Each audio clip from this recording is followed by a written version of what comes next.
नापाक, जो औरतें वहाँ बैठी थी दाया वगैरह बोलो वो भी नापाक। तो कहा सुनो, जब दुनिया में इंसान आता है, बच्चा आता है दुनिया में, आने के बाद में जब आँख खोलता है तो नापाक लोगों को देखता है। मौलाना सुनो, अब इसने जो आँख बंद की है वो कब्र में जाके जब आँख खोलेगा तो नापाक को ना देखेगा बल्कि मदीने के ताजदार को देखेगा।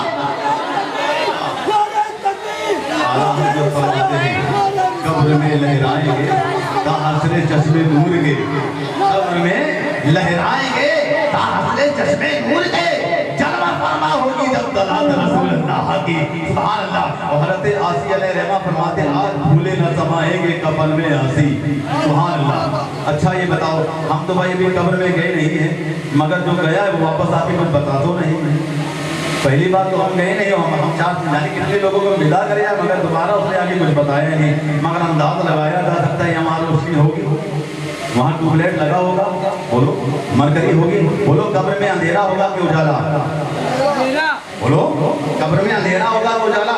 ना वहाँ पर आखिरकार इलेक्ट्रॉनिक का कोई सिस्टम है, ना वहाँ पर ट्यूबलाइट का कोई सिस्टम है, ना मरकरी का कोई सिस्टम है। ये गढ़ा आपने खोदा, खोदने के बाद में इसके बाद आप ये पटरी लगाए और पटरी के ऊपर एक पन्नी बिछा दी, उसके ऊपर से नॉर्मल मिट्टी ला दी, आप बोलो अंधेरा होगा। मगर सबकी कब्र में अंधेरा नहीं होगा, चाहे और 20 कुंटल मिट्टी ला दो। मौलाना फिर क्या कुछ लोग हैं जिनके कब्र में गैस सिलेंडर लगा दिया जाता है, क्या आपकी मरकरी लगा दी जाती है? तो आज के रसूल कहना है कि कब्र में कैसे मैं कह दूं कि अंधेरा होगा,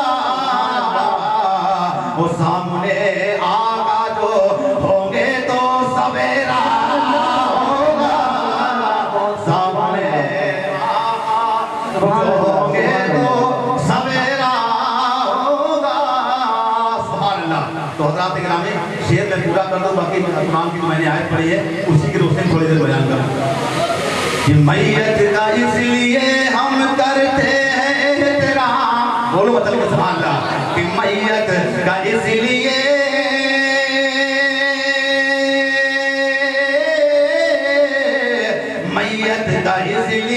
हम करते हैं एहतराम, हर देखेगा जाके कब्र में जलवा रसूल का, कितना बुलंद मर्तबा मेरे रसूल का, वो पत्थर ने भी पढ़ा है रसूल का। सुभान अल्लाह। अब आप पूरे तरीके से बेदार हो गए, मुझे यकीन हो गया है। अब पैगाम सुनिएगा, ठीक है? तो चल के सुभान अल्लाह। मैंने आयत पढ़ी, वला तक़ूलू लिमन युक़्तलू फी सबीलिल्लाहि अमवात बल अहयाउ वलाकिन ला तशऊरून। बेशक जो अल्लाह की राह में कत्ल किए जाएं या मारे जाएं उन्हें मुर्दा न कहो बल्कि वो जिंदा है। किसने कहा? रहमान ने कहा। बोलो कहाँ लिखा है? कुरान में। ये तो मुझे के सुभान अल्लाह। कोई कहे कि नहीं मर गए तो तुम रहमान की मानोगे कि या दो टांग वाली चलते फिरते जमीन वाली की मानोगे? रहमान की मानना चाहिए। अगर इसके चक्कर में पड़ गए तो बेचारे वो तो नहीं मरे हैं, अगर अकीदा तुमने कर लिया तो तुम वाकई में मर जाओगे। समझ रहे हो ना? वो तो कल भी जिंदा थे, आज भी जिंदा हैं और सुबह कयामत तक जिंदा रहेंगे।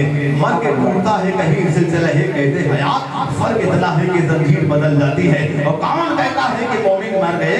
कैद से छूटे वो अपने घर गए। अभी हम नबी की मिसाल नहीं दे रहे, गुलामी नबी की मिसाल सुने। बरेली का नाम सुना होगा, बरेली में एक शख्सियत है जिसका नाम आला हज़रत है, उनके बेटे हैं जिनका नाम मुफ्ती आजम हिंद है। मुफ्ती आजम हिंद का जब विसाल हुआ, क्या हुआ? विसाल, विसाल समझते हैं? विसाल हुआ तो जब आपको गुस्ल दिया जा रहा था, दौराने गुस्ल गुस्ल की हालत में गुस्ल जब दिया जा रहा था तो आपका तहमत टकने के ऊपर उड़ गया। क्या हुआ? टकने के ऊपर उड़ गया। लोगों ने नहीं देखा मगर हुजूर मुफ्ती आजम हिंद ने अपना हाथ उठाया, उठाने के बाद तहमत को नीचे कर दिया। सुभान अल्लाह।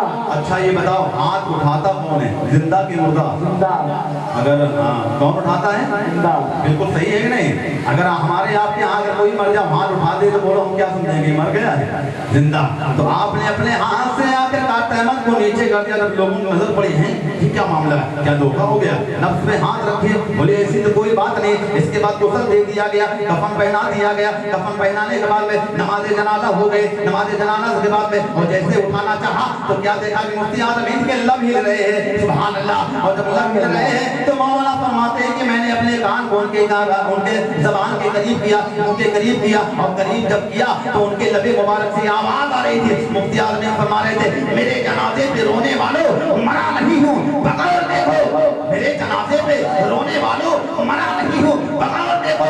नबी से मिलने की आरज़ू में लिबास हस्ती बदल गया।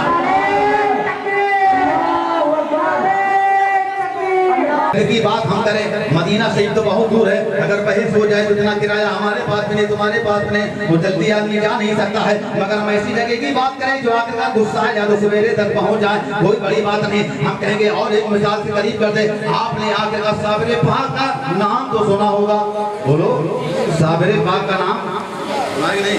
अलियर शरीफ की सरजमीन पर आपका जब विसाल हुआ, मैं मजमे से पूछना चाहता हूँ कि जब साबिर पाक का विसाल हुआ तो आपकी नमाज जनाजा किसने पढ़ाई? बोलो खुद साबिर पाक ने। चल के सुभान अल्लाह। साबिर पाक की नमाज जनाजा किसने पढ़ाई? खुद साबिर ने पढ़ाई। क्या उस वक्त इमाम नहीं थे?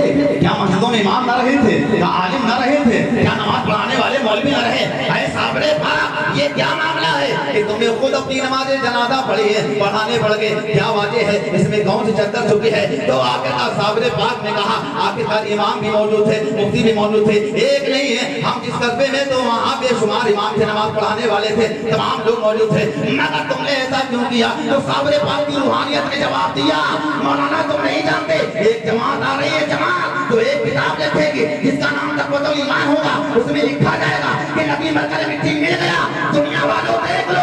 जब तो हज़रात इकरामी, मैं बहुत ज़हन आपके बिल्कुल करीब करके चलूंगा।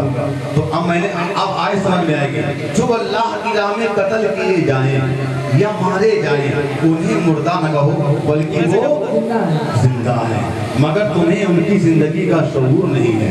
सुभान अल्लाह। बस इसी आयत की रोशनी में मैं आपको लेके चल रहा हूँ। कुरान जाए हज़रात इकरामी, इस्लाम क्या है?